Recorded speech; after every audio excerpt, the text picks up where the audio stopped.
नमस्कार। खास पेशकश में आप सभी का बहुत बहुत स्वागत है। मैं हूं आपके साथ वक्ता दुबे।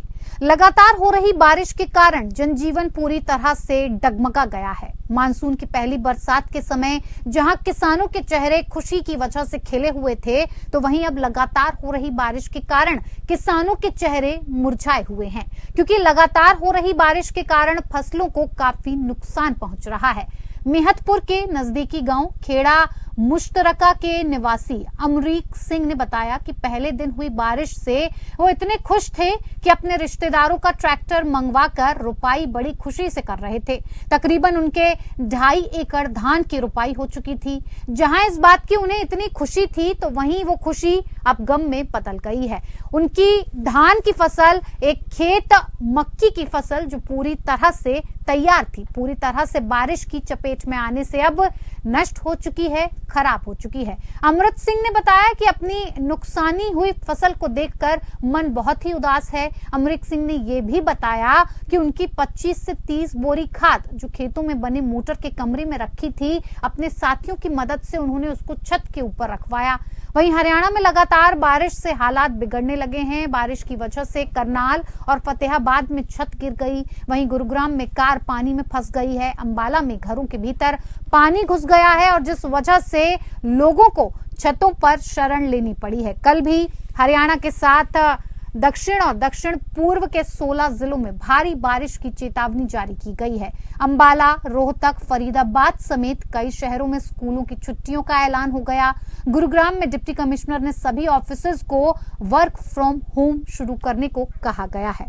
तो बारिश का जो कहर है वो हर जगह देखने को मिल रहा है, लगातार जारी है। और तस्वीरें जिस हिसाब से राज्यों से आपको देखने को मिल रही हैं, वो काफी डराने वाली हैं। कई जगहों पर पूरे के पूरे मकान नदी के अंदर समा गए हैं। जो ब्रिज बने हुए थे, जो पुल बने हुए थे, वो भी पूरी तरह से पानी के अंदर टूटकर गिर जाते हैं। कहीं कहीं की बात की जाए तो वहां पर मंदिर भी पूरी तरह से पानी में समा चुके हैं। तो ये जो हालात हैं वो देखकर कई तरीके की परेशानियां सामने आ रही हैं। बात अगर इस बारिश को लेकर राहत की हो रही थी, तो अब एक तरफ इस बारिश की वजह से आफत भी लगातार देखने को मिल रही है। लोगों को यह अपील की गई है कि उनके जो ऑफिसेज हैं वो घर में ही रहें, वर्क फ्रॉम होम करें। साथ ही साथ बच्चों के जो स्कूल हैं उनकी छुट्टियों को बढ़ा दिया गया है, क्योंकि भारी बारिश की वजह से जल भराव जगह जगह पर हो रहा है और वाटर लॉगिंग की जो समस्या है उससे कहीं ना कहीं निजात नहीं मिल पा रहा है। जगह जगह जो गाड़ियां हैं, यहां तक कि सोसाइटीज के अंदर भी पानी समा चुका है, पानी भर चुका है। गाड़ियां पानी पर तैरने को भी मजबूर हुए।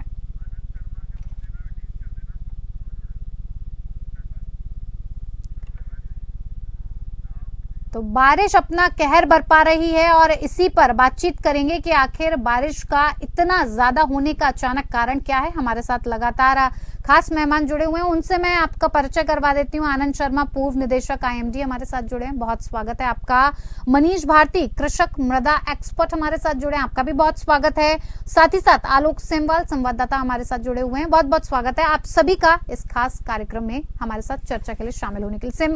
आलोक, सबसे पहले आपसे ही जानना चाहेंगे कि क्या कुछ हालात फिलहाल नजर आ रहे हैं, क्योंकि जिस हिसाब से हम तस्वीरें देख रहे हैं, लगातार उन तस्वीरों को देखकर अब कहीं ना कहीं डर सा लगने लग गया है कि कहीं बाढ़ की जो आशंका है वो हर राज्य में जो चेतावनी दी जा रही है, कहीं ऐसा ना हो। फिलहाल स्थिति क्या है बारिश को लेकर?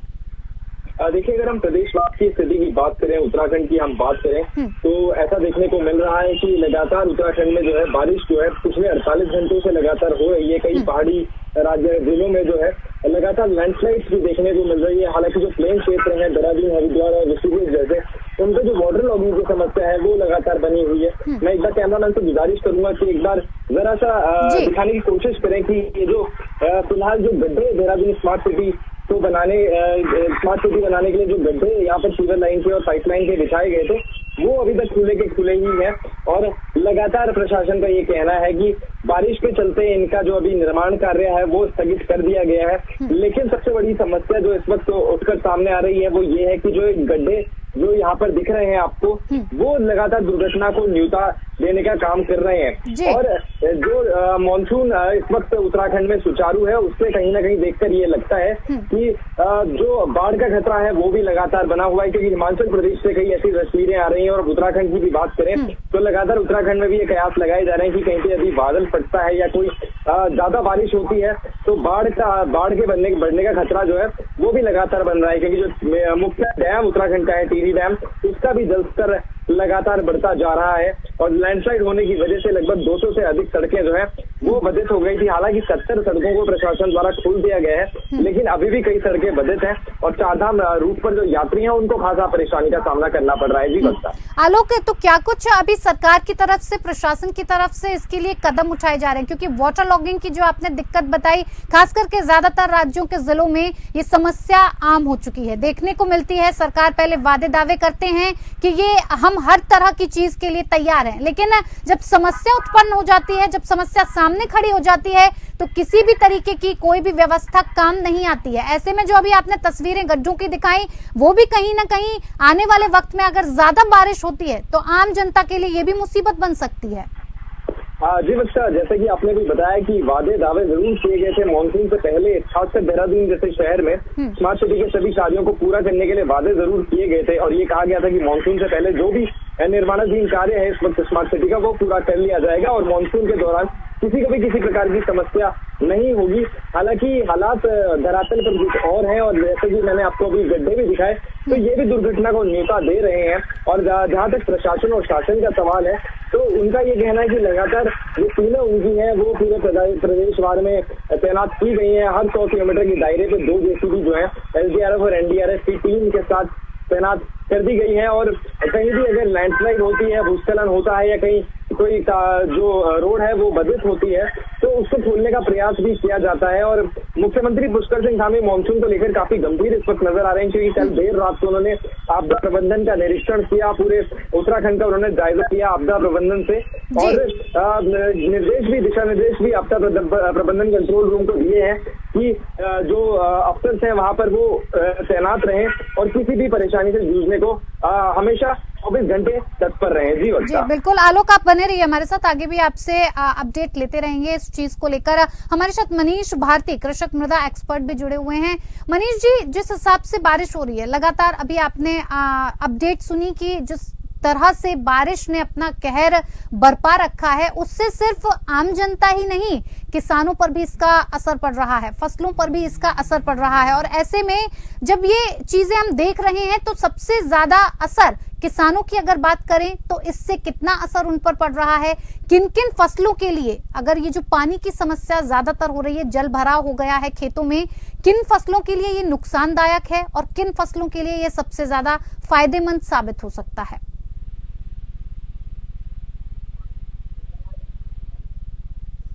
मनीष जी, आपकी आवाज।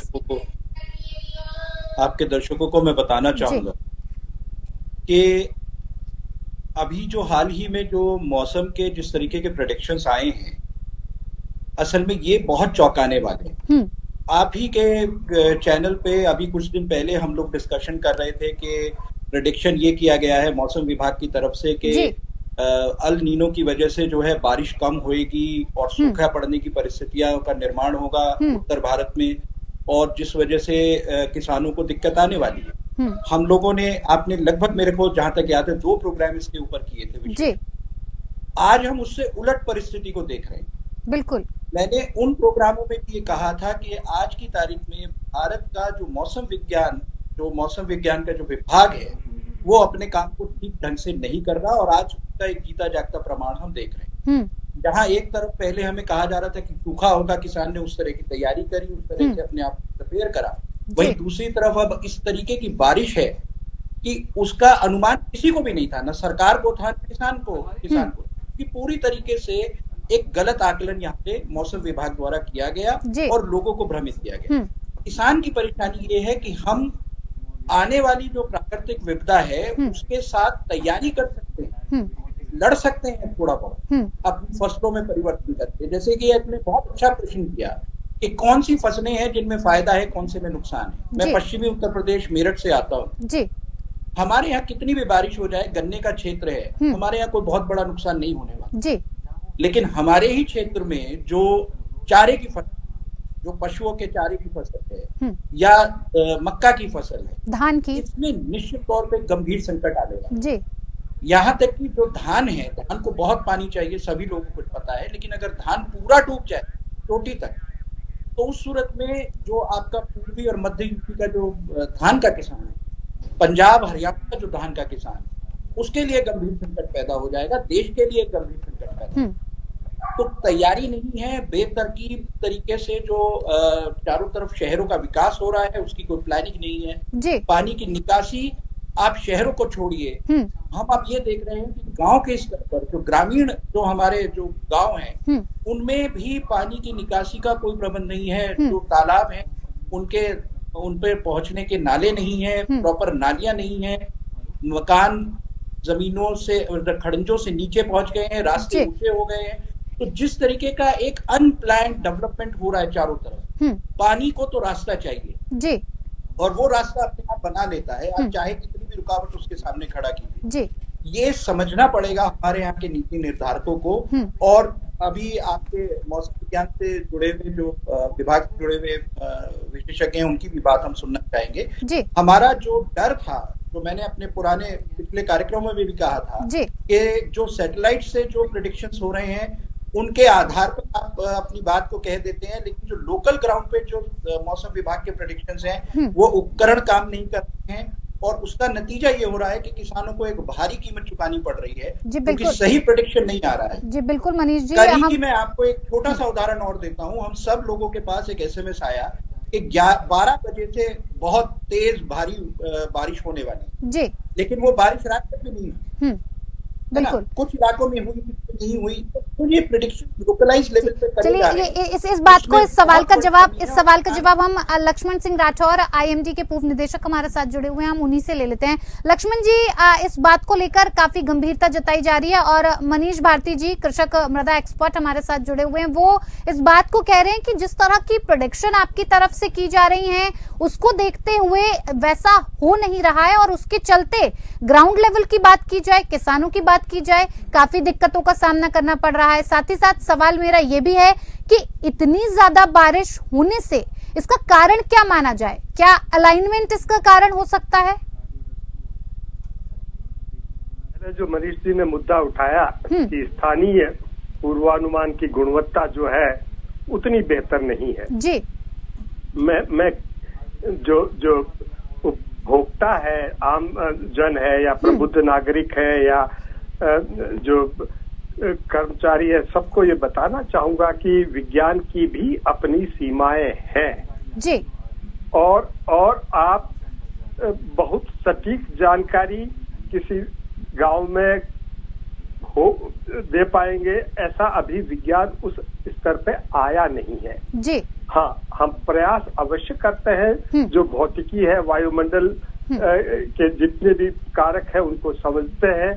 न केवल स्थानीय पूर्वानुमान के लिए स्थानीय प्रेक्षण की आवश्यकता नहीं होती है। बता दूं मैं, आजकल हम चूंकि वैश्विक मॉडल चलाते हैं और इसीलिए पूरे विश्व के आंकड़ों का संभरण किया जाता है, और इसके लिए जो उपग्रह और रडार है, जहाँ पे जैसे इन्होंने कहा कहीं उपकरण काम नहीं करते हैं, तो हाँ, एक रहता है कि उपकरण लगते हैं खराब भी, क्योंकि आपको रिमोट एरिया में लगाने होते हैं, तो वहाँ पर हम जो सैटेलाइट और रडार के माध्यम से उसकी पूर्ति करते हैं। बिल्कुल लक्ष्मण जी, वैज्ञानिक सिद्धांत है जी। और उसके आगे जो आपने दूसरा प्रश्न उठाया कि जो अभी इस तरह की अतिरेक घटनाएं अतिवृष्टि की हो या तापमान की अधिकता की हो, और अभी हाल ही के जो अतिवृष्टि की बात करें उत्तर पश्चिमी भारत में, इसके 3 कारक, बड़े कारक, बल्कि 4 कारक मैं कहूंगा कि एक तो पश्चिमी विक्षोभ जो कि मानसून में भी सक्रिय होते हैं,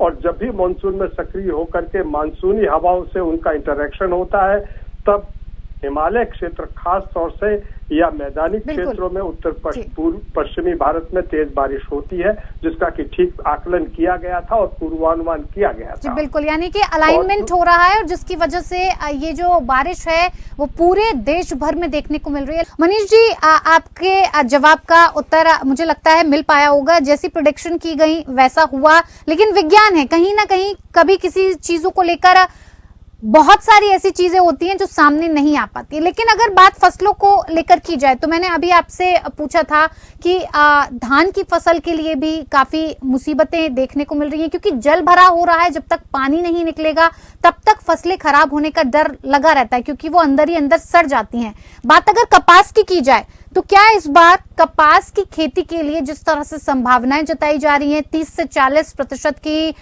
जो पूरी फसल है वो खराब हो चुकी है, ऐसे आने वाले वक्त में कपास का भाव बढ़ सकता है? गर्म कपड़े को लेकर या फिर हाई क्वालिटी को लेकर जिसमें कपास यूज होता है उनके दाम बढ़ सकते हैं, ऐसी भी संभावना जताई जा सकती है? देखिए, इस वक्त मौजूदा तौर पे जितनी भी फसलें हैं उनमें से अगर मैं मोटे तौर पे कहूँ तो गन्ने को छोड़ के जितनी भी फसलें, चाहे वो सब्जी की फसल है, चाहे वो पशु चारा है, चाहे है आपका कपास है, इन सभी पे इसका बहुत बुरा प्रभाव पड़ने वाला जी। और मैं थोड़ा सा इसमें नाइतफाकी रखूंगा कि विज्ञान तो निरंतर बढ़ता है, तरक्की होती है, पहले से प्रेडिक्शन बेटर होनी चाहिए, लेकिन पिछले 5-6 साल से अगर आप तुलनात्मक अध्ययन करेंगे तो मौसम विभाग के प्रेडिक्शन बहुत बड़े पैमाने पर गलत साबित हो रहे हैं।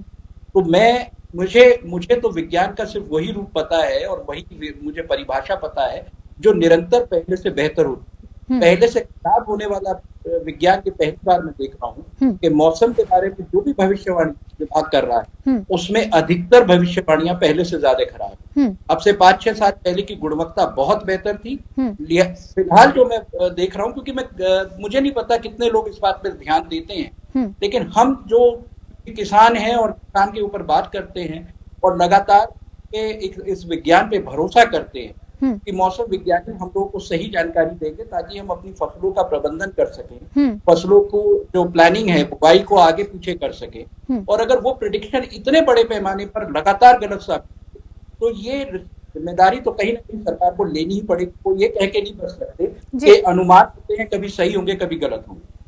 अनुमान में भी जितना विज्ञान है वो निरंतर आपको बेहतर कर रहा है। नए सैटेलाइट्स आपके पास है, नए उपकरण आपके पास, नई तकनीक आपके पास जी। ऐसे में आप पहले से खराब कैसे हो सकते हैं, ये समझ से परे है। लक्ष्मण जी, क्या इतनी बारिश की जो लगातार हम कहर बरपाता हुआ देख रहे हैं, इसका जो मेन कारण है, क्या हम माने कि ग्लोबल वार्मिंग भी हो सकती है और सटीक जो देना चाहिए, जिसका जो रिजल्ट होना चाहिए उस हिसाब से जो प्रेडिक्शन की जा रही है वो नहीं हो पा रही है? लगातार मनीष जी इस सवाल को उठाकर बैठे हैं और जवाब चाहते हैं।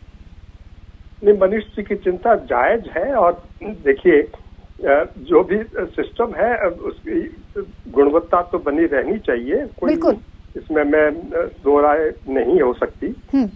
लेकिन ये भी हमको समझना होगा कि जो जलवायु परिवर्तन का अभी जो दौर है, पिछले 8 वर्षों में अगर आप देखें और मैं बल्कि ये कहूँगा पिछले 20 वर्षों से देखो तो तापमान पिछले रिकॉर्ड को तोड़ता है और यही स्थिति समुद्र के तापमान की है। वहां भी तापमान में निरंतर बदलाव हो रहे हैं। तात्पर्य मेरा कहना का ये कि जिन सिद्धांतों के आधार पे मॉडल विकसित किए जाते हैं वो पिछले कई सालों का जो अंतर संबंध है उनको ध्यान में रखते हुए मॉडल का विकास किया जाता है। अब हाल ही में जो ये बड़े स्केल पे जो परिवर्तन हो रहे हैं उनको समझने और उनको मॉडल्स में सम्मिलित करने में भी ये एक लगातार प्रक्रिया है, काम चल रहा है, लोग कर रहे हैं और इसलिए सुधार भी हो रहा है। तो ये एक ग्लोबल वार्मिंग कहीं न कहीं इसको दोषी है कि जो अंतर संबंध हमने पहले स्थापित किए, जिनको समझा है, उनमें ही बदलाव हो रहे हैं। बिल्कुल। लक्ष्मण जी, इसके लिए हम पर्यावरण के साथ जो छेड़छाड़ लगातार की जा रही है, अगर लोगों की ही बात की जाए तो जिस हिसाब का सपोर्ट पर्यावरण को मिलना चाहिए, उसके साथ जो छेड़छाड़, जो गलत चीजें हो रही हैं, कहीं इसका इन्वॉल्वमेंट भी इस बारिश का जो कहर बरप रहा है इस पर पड़ रहा है? आपको लगता है कि ये इन्वॉल्वमेंट हो सकता है? देखिए, परोक्ष रूप से तो पर्यावरण ही जिम्मेदार है, ग्लोबल वार्मिंग का जिम्मेदार ही जो आपने उत्सर्जन किए हैं, जो ग्रीन हाउस गैसेज है, चाहे कार्बन डाइऑक्साइड है, चाहे मीथेन है, नाइट्रस ऑक्साइड या अन्य गैसेज है, उनका जिस प्रकार हम कर रहे हैं और जिस प्रकार प्राकृतिक संसाधनों का गलत तरीके से दोहन कर रहे हैं, तो उसकी परिणति है ये निश्चित रूप से। लेकिन यहाँ एक बात मैं रेखांकित करना चाहता हूँ कि जो जल भराव की समस्या है, जल निकासी की समस्या है, इसका पूर्वानुमान से संबंध थोड़ा बहुत है, लेकिन अधिक तौर पे तो ये व्यवस्था ही जो है उसके मूल में आपको जाना पड़ेगा। आपकी आधारभूत संरचना क्या है उसको ठीक करना पड़ेगा। आप वहां नहीं इंफ्रास्ट्रक्चर का विकास करें जहाँ की जल भराव होता है, ये हम सब जानते हैं। और दूसरा जो है रख रखाव की बातें हैं, खास तौर से शहरों की अगर बात करें तो जो ड्रेनेज सिस्टम का रख रखाव है वो बहुत बहुत गंदा है। बहुत मैं दावे के साथ कह सकता हूँ, जैसे दिल्ली की बात करें तो दिल्ली में कहते हैं 28 जून का टारगेट रखते हैं कि सारे नाले सफाई हो जानी चाहिए, क्योंकि मानसून 29 जून को आता है। भाई, मानसून कोई शताब्दी एक्सप्रेस नहीं है कि 29 जून को ही आएगा, वो एक हफ्ते पहले आ सकता है। जी बिल्कुल। तो आप 15 जून तक ही क्यों नहीं कर लेते हैं? और इसमें मैं ये भी कहूंगा कि जो पैसा आवंटित किया जाता है वो कम नहीं है। आप चाहे बाकी पता करें, बहुत भारी पैसा इस पे एलोकेशन होता है, लेकिन तब भी ये कार्य नहीं होता है और दोष फिर हम दे देते हैं कि मौसम ने खराब किया। नहीं, बिल्कुल ये प्राकृतिक चीजें हैं, आगे पीछे हो सकता है, प्रेडिक्शन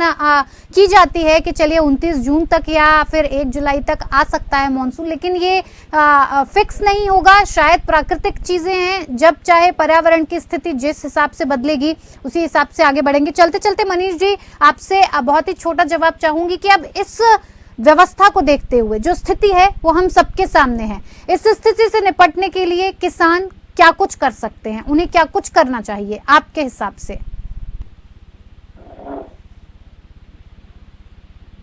मनीष जी, आपकी आवाज नहीं पहुंच पा रही हम तक।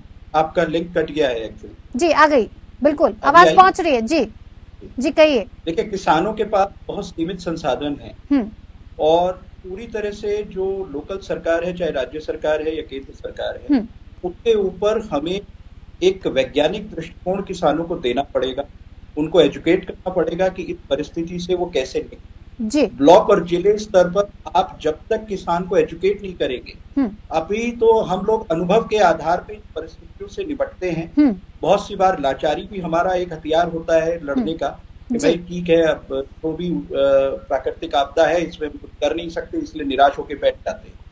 लेकिन सही बात यह है कि जो इस वक्त जो परिस्थिति है, इसमें सरकार को एक निश्चित तौर पर एक गाइडलाइन जारी करनी चाहिए। किसानों को क्या मदद है, किसान क्या करे ताकि वो अपना नुकसान कम कर सके और जो देश है उसमें अपना योगदान जो वो हमेशा देता आया है उसको बदस्तूर और बेहतर तरीके से कर सके।